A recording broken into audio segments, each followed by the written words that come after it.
Hola, muy buenas con todos. Continuando con nuestro ejemplo, ahora vamos a calcular el stock de componentes, el cual se calcula dependiendo de la estructura asignada en la matriz N para cada producto y de la asignación versátil de las cantidades adquiridas en los costos variables relacionado con los inventarios elaborados.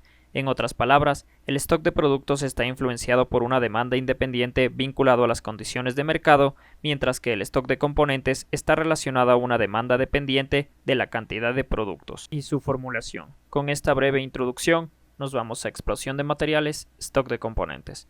Nos salta esta ventana que nos dice que debemos colocarnos en la matriz N. Si le damos a aceptar, esta nos lo hace por defecto. Bien, hacemos lo mismo. Y esta es la disponibilidad actual de cada uno de los componentes de todos los artículos. Si deseamos ver las unidades en las que se encuentran, solo tendríamos que copiar las unidades en la matriz N. Bien, guardamos el proyecto y nos vemos en el siguiente.